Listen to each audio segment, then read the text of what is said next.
La Chine vient de... Pendant que vous utilisez votre carte bancaire, que vous faites un virement, des milliers de lignes de code s'exécutent en arrière-plan. SWIFT. Les protocoles de compensation bancaire. Les systèmes de messagerie interbancaire. Tout ce qui fait tourner l'argent mondial passe par des serveurs américains. Vous pensez que c'est juste de l'économie? C'est de la technologie pure. Des protocoles réseau. Des API bancaires. Des systèmes de cryptographie. Des bases de données distribuées. Et pendant des décennies, les États-Unis ont contrôlé cette stack technologique. Mais Beijing vient de tout faire exploser. Avec du code.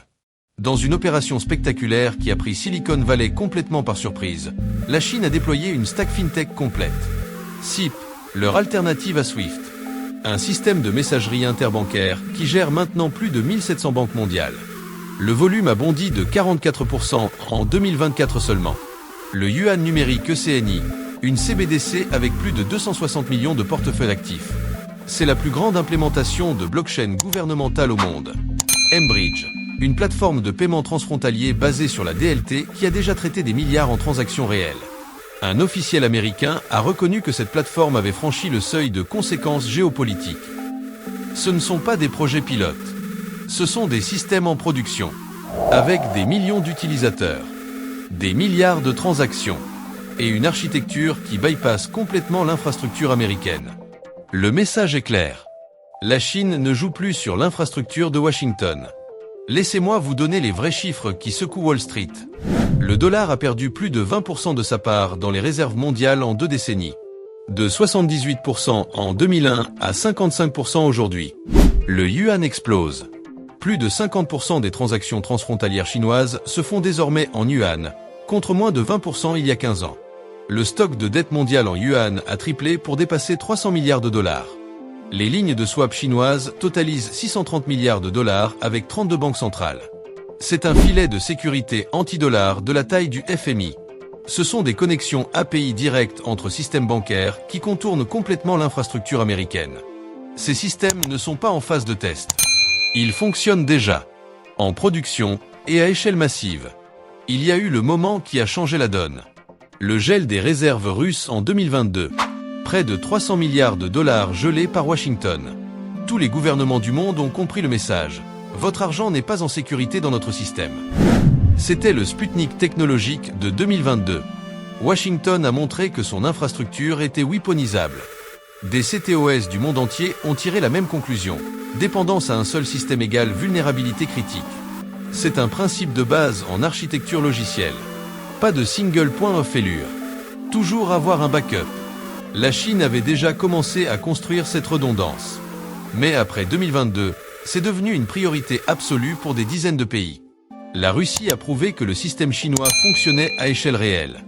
Avant la guerre en Ukraine, moins de 30% des échanges russo-chinois se faisaient via des systèmes alternatifs. Aujourd'hui, plus de 95%. Tout passe par SIP et les infrastructures chinoises. Les entreprises russes émettent des obligations via des plateformes numériques chinoises. La bourse de Moscou a intégré les API de compensation en yuan. UnionPay, le système de cartes chinois, remplace Visa et Mastercard. Ce qui n'était qu'un plan B technologique est devenu l'infrastructure principale. Contre 50% pour le dollar. Mais regardez la courbe de croissance. C'est exponentiel. Typique des technologies disruptives. Lente au début, puis explosive. Le système dollar, c'est du legacy code. SWIFT a été lancé en 1973. Les protocoles datent des années 1970 à 1980. C'est de la tech vieille de 50 ans. Les temps de règlement sont de 3 à 5 jours. Les frais sont élevés.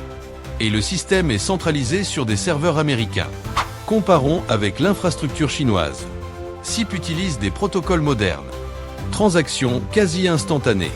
Frais dérisoires. Architecture distribuée sur des nodes multiples. Le yuan numérique utilise la blockchain. Les smart contracts. Les systèmes de consensus modernes. mBridge fait en quelques secondes ce que Swift met 5 jours à faire. C'est comme comparer un mainframe des années 70 avec une architecture cloud native moderne. Il n'y a pas photo. Pour comprendre cette prouesse technique, une décennie d'investissement massif en RD. Plus de 100 milliards de dollars investis dans les infrastructures de paiement. Des milliers d'ingénieurs logiciels formés. Tsinghua, MIT, Stanford, Cambridge. Shenzhen transformé en hub d'innovation fintech. Des zones dédiées au développement de systèmes de paiement. Beijing a transformé chaque restriction américaine en sprint de développement. Sanctions sur les puces. Ils ont développé leurs propres semi-conducteurs pour data centers. Exclusion de systèmes bancaires. Ils ont codé leur propre protocole. Menace de couper SWIFT. Ils ont construit cible de zéro. Chaque sanction égale challenge d'ingénierie. Chaque restriction égale bug à contourner. L'internationalisation du yuan, c'est une stratégie d'adoption technologique classique. APIs ouvertes. SDKs gratuits. Documentation complète.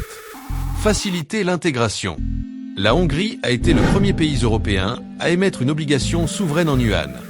Mais surtout, premier à intégrer complètement les systèmes de paiement chinois. C'est une stratégie d'early adopter. Ils testent la tech. Ils valident l'infrastructure. Ils deviennent le proof of concept pour l'Europe. La Chine ne peut pas remplacer le dollar du jour au lendemain techniquement. Mais elle peut éroder la part de marché.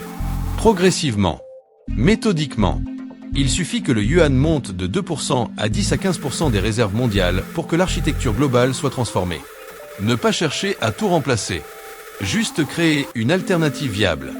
Le reste suivra naturellement. Les métriques sont impressionnantes. La Chine règle 30% de ses transactions en yuan, contre 14% en 2019. Croissance de 214% en 6 ans. Plus de 30% de ses recettes transfrontalières en yuan, contre moins de 10% en 2010. Croissance de 300% en 15 ans. Une partie de ce trafic se fait hors SWIFT. Les chiffres réels sont probablement sous-estimés. Du dark trafic qu'on ne mesure pas. Avant 2022, moins de 15% des prêts chinois à l'étranger étaient en yuan. Après les sanctions, quasi entièrement en yuan. En 2025, plus de 40% des prêts étrangers, 300 milliards de dollars, sont en yuan. Avec des taux souvent inférieurs à 2%. Le message technique, l'infrastructure chinoise n'est pas juste alternative. Elle est meilleure. Plus rapide. Moins cher. SIP, le backbone. 1700 institutions dans 110 pays. Volume plus 44% en 2024. Des clearing banks en yuan dans plus de 30 marchés. Des nodes de l'infrastructure. Des points de présence régionaux. Le yuan numérique ECNY, 260 millions de wallets en production. Mbridge, plateforme DLT avec les Émirats et les BRIC. Des milliards déjà traités. Pour la résilience, 630 milliards en ligne de swap avec 32 banques centrales. Une architecture de haute disponibilité. Un système de backup distribué. Une infrastructure de disaster recovery planétaire. Le dollar a atteint son pic en 2001 avec 78% des réserves mondiales. Aujourd'hui, 55%. L'Amérique s'affaiblit technologiquement. La dette technique s'accumule. Les systèmes vieillissent. La Chine déploie des infrastructures next-gen. Sur le sol américain, c'est l'hécatombe dans la fintech. Des CTOS annoncent des pivots massifs. Des API qui généraient des millions de calls s'évaporent. Des milliers d'ingénieurs sont licenciés. Des scale UPS font faillite. L'écosystème technologique s'effondre. Nous assistons au plus grand tech takeover de l'histoire financière. Trump pensait jouer aux échecs avec ses sanctions. Mais Xi Jinping déployait une infrastructure technologique complète. Une architecture distribuée.